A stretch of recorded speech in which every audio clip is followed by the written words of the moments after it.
Halo Sobat Catur, kembali lagi di channel Loader Chess Catur. Kali ini saya akan mencoba mengulas sebuah partai catur yang menarik yang dimainkan oleh Grandmaster Magnus Carlsen melawan Grandmaster Anish Giri pada turnamen Norway Chess 2023 pada ronde yang kelima. Carlsen bertindak sebagai putih dan Anish Giri sebagai hitam tentunya. Kita langsung saja ke permainannya. Carlsen membuka permainan dengan pion D4, dijawab dengan kuda F6, sebuah Indian defense, pion C4, dan pion E6 membuka lajur gajah gelap, kuda C3, dan gajah ke B4, sebuah Nimzo Indian. Menteri C2 melindungi kuda agar pion tidak tertumpuk nantinya. Anish Giri langsung rokade terlebih dahulu. Carlsen pion A3 menyerang gajah. Gajah pukul kuda skak, menteri pukul gajah kembali. Anish Giri menawarkan pertarungan papan tengah dengan pion D5. Pion makan pion, kuda langsung ke E4 menyerang menteri. Menteri ke C2 menyerang balik kuda, dan hitam mengambil pionnya kembali.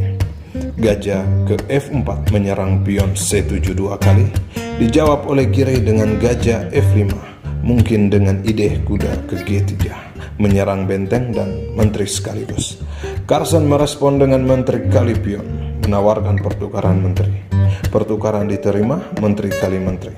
Gajah memukul menteri kembali, dan di sini posisi cukup seimbang. Anish Giri menggeser benteng ke C8 menyerang gajah, sekaligus menguasai file C yang telah terbuka. Gajah kembali ke F4 tentunya, dan di sini Giri melakukan sebuah kesalahan dengan menempatkan benteng ke C2 menyerang pion. Mengapa ini adalah sebuah kesalahan? Karena pion akan maju ke G4 menyerang gajah. Pion ini tidak boleh dimakan karena ada ancaman forking pion F3. Jadi gajah mundur ke D7, dan selanjutnya adalah pion F3 menyerang kuda. Kuda hitam terpaksa ke F6 dan benteng B1. Di posisi ini putih lebih baik. Kita kembali ke partai aslinya.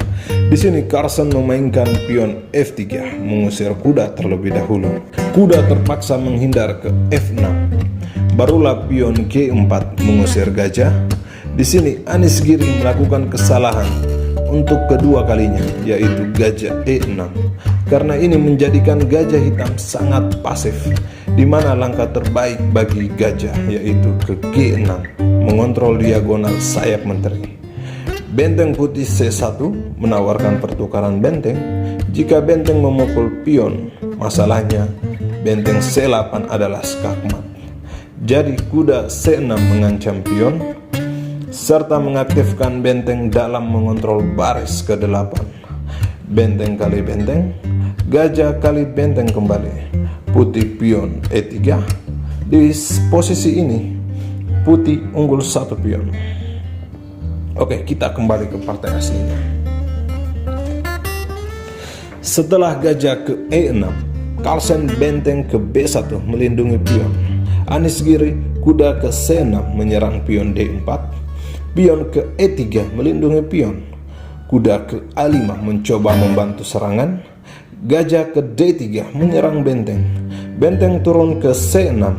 Carlsen mengaktifkan kudanya ke E2.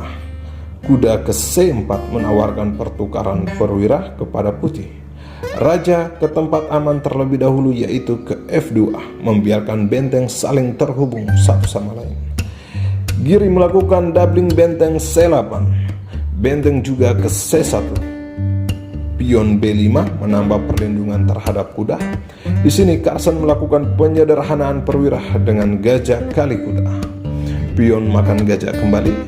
Carlsen langsung pion B4, dipukul dengan pion N pasang, langsung menantang benteng. Carlsen menerima benteng kali benteng, benteng kali benteng kembali, dan Carlsen pukul pion. Putih masih unggul satu pion.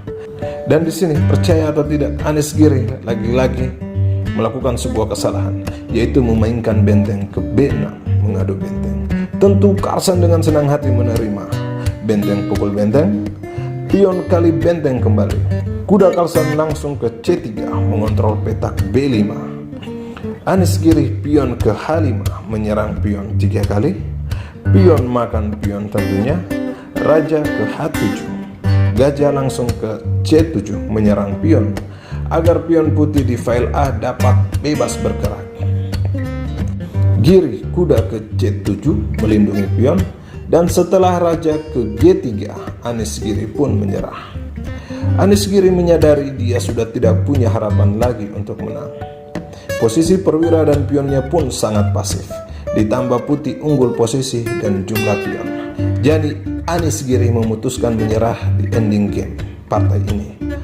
Oke, semoga ini menghibur. Jangan lupa like, comment, dan subscribe. Sampai ketemu di video selanjutnya. See you next time.